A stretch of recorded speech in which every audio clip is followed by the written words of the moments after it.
tere, on 1. mai ja on ümber Viljandijärve jooksupäev.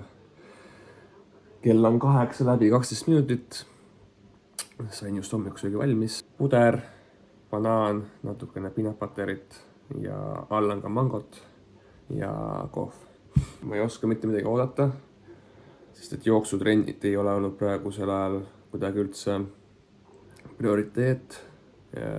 Ja viimased 3 nädalat on tervis ka niimoodi juksinud, et vahepeal on täitsa siuke tunne, et no kohe nüüd jääd haigeks. Hommikul ärkad mitu päeva järjest kurk valus, siis liigub ninasse, siis kopsudesse lõpuks ja siis jälle mingi nädal aega vindub ja siis jälle hops, kadunud, jälle terve, tunne nagu terve. Hakkad natukene koormust tõstma ja siis uuesti vaps, samad sümptomid ja niimoodi on 3 nädalat järjest olnud. Tegelikult mul nüüd 2 eelnevat hommikut olen ka ärganud kurguvaluga, kurk on punane, turses, hääl ka ära. Ja jälle siuke piiri peal olen siin hullult ravinud igasuguste asjadega, kummeliteed, isegi teraflu teed olen võtnud, sest et vahepeal oli küll siuke tunne, et no nüüd kohe viirus võtab ära. Aga täna hommikul ärgates oli okei, et ma panin öösel endale õhuniisutaja käima ja see natukene ka seda korteris kuiva õhku aitab natukene niisutada, ehk siis sisse hingatav õhk on natukene pehmem, mis mängib ka kindlasti suurt rolli. Aga ütleme nii, et on juba parem enesetunne, aga ikkagi selle 3 nädala jooksul ma ei ole väga mitte ühtegi sellist suurt või tähtsat jooksutrenni saanud teha, sest et kõik on tervise taha jäänud, seega olengi lihtsalt teinud kas hästi rahulikku jooksu, põhiliselt olen ka ainult hästi rahulikku jooksu teinud, või siis mingid üksikud lühikesed tempolõigud või intervallid, et midagi nagu suurt ei ole teinud, seega ma ei kujuta üldse ette, kas ma jõuan seda 12 kilti hoida tempot, mis ma nagu plaanin. Et plaan on siis selline, et esimesed 3-4 kilomeetrit hoian natukene tagasi, et see Viljandijärve jooksurada pidi väga petlik olema. Seal on siukseid mägiseid kohti ka ja päris palju kruusa ja metsavaheteed, et seega see nõuab päris siukest tarka jooksu ka, et oma energiavarusid raja peal ühtselt ära jaotada. Et kui ma selle esimesed 2 kilomeetrit, mis on kerged, mööda kergliiklusteed hullu hakkan panema ja siis jõuan sinna metsa vahele, siis ongi juba kett kaelas ja põhimõtteliselt pai, et ei tasu kaasa minna kohe hooga, kuigi ma ei tea ka, mis stardikoridoris ma stardin, sest et ma regasin ennast alles suht viimasel hetkel. Seega väga põnev näha, mis mu number on, sest et seal on numbrite koridorid ja kirjas oli ka, et tuleb startida oma numbri koridoris, sest et ja seega võib-olla ma olen seal kuskil keskel, täitsa taga. Ja esimesed 2 kilomeetrit ongi sellised tiksumised kuskil selle vahel, et üldse mööda saada. Aga mul otseselt vahet ei ole, et selle võistluse eesmärk ongi lihtsalt näha, mis seisus mul jooks hetkel on ja siis saab edasi treeningkavasid koostada vastavalt sellele ka. Aga nüüd ma hakkan hommikust sööma ja siis hakkame juba vaikselt liikuma. Näitan siis ära teile ka, mis ma kaasa võtan ja millega ma üldse jooksen. Siis praegu seljas on mul siuke soojendusdress, siin alla on mul juba võistlus, jersey ja shortsid. Jalas on mul siis Zeppi sokid, kompressioonsokid, väga head, mulle meeldivad ilus seda hüpekat toetustab ilusti. Ja siis on mul treeninguks, soojendusjooksuks on mul Pegasus, taastusjook, spordijook, banaan, tund aega enne starti, siis on Powerbari keel, seda võtan 10 minutit enne starti.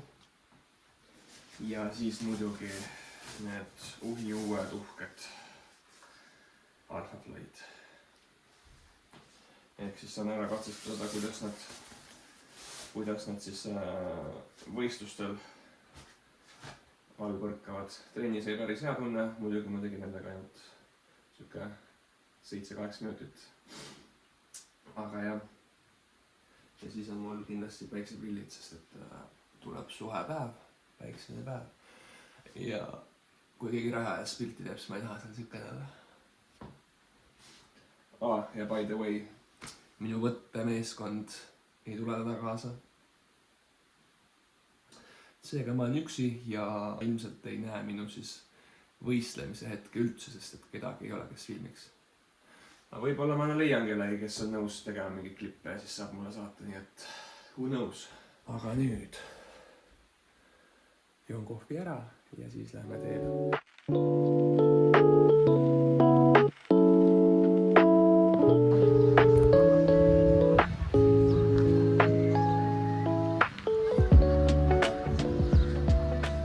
Seal on siis start ja finiš.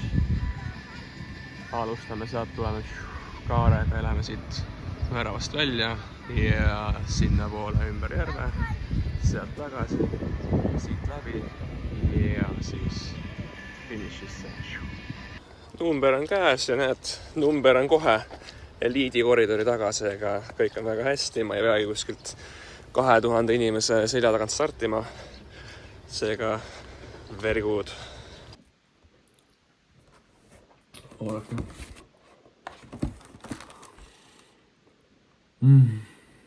Okei. Võtame selle jooksu kokku kuidagi. See oli nii heavy.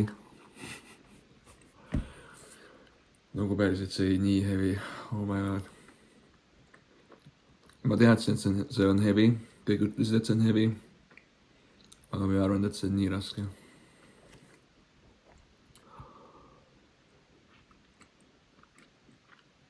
Esimene emotsioon peale finišit oli see, et ma ei tule mitte kunagi tagasi seda jooksma. Mitte kunagi. Aga siis kuidagi hiljem sain aru, et tegelikult mu kehal oli seda vaja, sihukest väga rasket pingutust. Sest et see maastik oli väga vahelduv.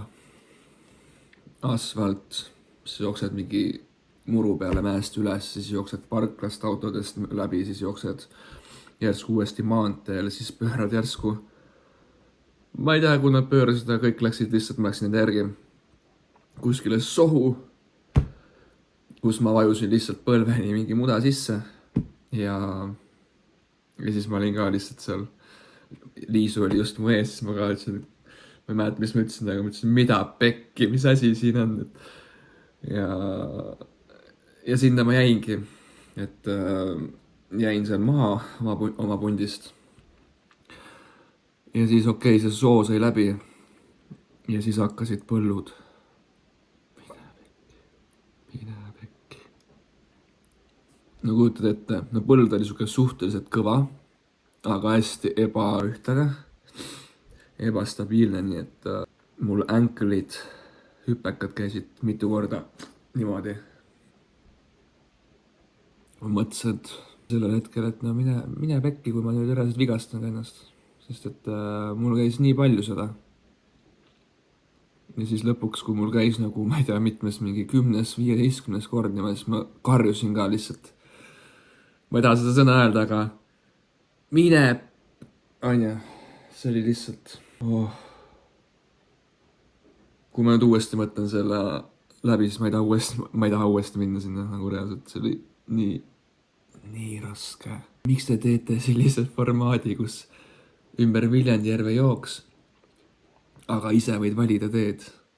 Ja ilmselgelt kõige lühem tee on mingi koheselt äärest läbi soo, läbi põldude, you name it, see oli lihtsalt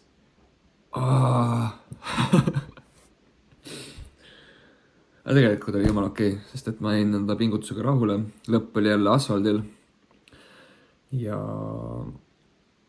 kahjulised tossudest. Mul olid uued tossud, on täiesti mudased, täiesti mustad ja isegi talla alt on see foam, ehk siis see vaht on osas kohtadest on katki, tükid lahti, juba praguneb ja kõik seda, et lihtsalt ma ostsin kallid tossud endale ja need esimese võistlusega juba põhimõtteliselt. Et jah, ilmselgelt mulle juba stardikoridoris öelda, et mida sa lähed nende tossudega jooksma seda rada või? Siis ma ütlesin, nojah, ma ei tea, noh, see on edu sulle siis. Ja siis ma sain küll aru, mille eest mulle edu sooviti, sest et selliste platvormidega jookse seal muda sees ja põllu peal ja 5 kilomeetrit järjest niimoodi. Ma ei tea, ma pole kunagi kõva mehe jooksul käinud, aga kui see kõva mehe jooks kõrvutada selle Viljandjärve jooksuga, ma arvan, Viljandjärve jooks ei jää palju maha. Okei. Chill, kõik on hästi. Need emotsioonid käivad pah. Jah, alati võiks olla ideaalsed tingimused, aga teate, mis ilm oli mega ülihea soe, 20 kraadi, mega palav. Rahvas oli mega igal pool, lihtsalt karjusid, ergutasid sind ja teisi ja siis ma kõigile näitasin niimoodi ka naeratades. Ja siis üks mees ütles ka, et no näed, esimene naeratav sportlane ka. Ehk siis, miks te ei naerata selle ees, miks te nii tõsised olete? Okei, chill, peabki tõsine olema. Et kui käib mõisa peale jooks, ma saan aru, et seal on ees otsas suured rahad mängus, et tulebki pingutada kõvasti, nii et silmest must. Aga vaatan veel ühe kommi. Ma jäin lõpuks üksinda ja ei olnudki kellegiga väga joosta seal. Et selles suhtes, et see rada väga ei soosinud ka mingit järelpüsimist või sukest mingit tuules jooksu, et olid kõva, siis läksid eest ära lihtsalt, olid nõrk, jäid maha. Et jah, ma ei tea, mis ma sellest nüüd õppida saan, sest et pingutus kui selline oli kogu aeg olemas. Ma andsin endast ikkagi terve see 12 kilti või 11,5 endast nagu suke stabiilselt suutsin välja pushida kõik, mis mul on. Ja ma olen nii õnnelik, et ma sinna finiši jõudsin, sest et see 5 kilomeetrit seal kuskil soo ja põllu vahel, see tundus vahepeal lihtsalt, et vahepeal jõudsime juba mingi tee peale, isersku tagasi põllu peale, jälle mingi kilomeeter üle põllu. Siis ma ütlesin ka, ma olin just ühe mingi kutiga koos seal, kes lõpuks jäi must maha, kui me jõudsime sinna asfaldi peale. Siis ma ka seal tema kuklasin, ma ütlesin, mida jälle põllule, ei ole võimalik kõva häälega. Et ma imestasin, et ma üldse suutsin seal rääkida jooksu ajal, aga lihtsalt need emotsioone oli nii palju, et ja kuidagi selline negatiivseid emotsioone oli seal, ma ütlen rohkem ikkagi, sest et sa nagu just hakkad mingi rütmi kätte saama ja siis jälle kõik muutub. Jälle mingi uus koht, uus olukord, jälle rütm, tempo, kõik langeb, sest et sa pead kogu aeg kontrollima, et sul ikkagi astuksid siuksesse kohta, kus sa ei vääna oma jalga välja, kus sa ei vaju mingi meetri sügavusele ja sellist rütmi, kui sellist ma nagu ei leidnudki väga ülesse. Ega ma arvan, siuksed rajal ei olegi võimalik. Et sa pead lihtsalt pushima igalt poolt läbi, nii kui sa jaksad. Ja ma arvan, et ma sain sellega hästi hakkama. Aga kui nüüd võtta arvesse, et mis see minu potentsiaal siis hetkel oleks olnud, kui oleks sile, asfalt, ütleme nii, ma ei tea. Ma arvan, et ma suutsin endaga tohutult võidelda, sest mul oli mitu korda peas mõte, et ma ei viitsi, ma lihtsalt jään seisma, ma kõnnin. Sest see rada ajas nii närvi. Aga pole hullu. Tehtud see sai, kogemuse võrra jälle rikkam. Järgmise aastaga saan mõelda, kas üldse minna, kaalun. Kuigi samas, jah. Okei, whatever. Tehtud, teeme veel ja järgmisena on mul siis plaanis, ma ei teagi, Tõrva triatlon, aga võib-olla ma teen vahepeal veel midagi, sest et sinna on täpselt või rohkem isegi 6 aega. Seega hoian teid kursis. Ciao.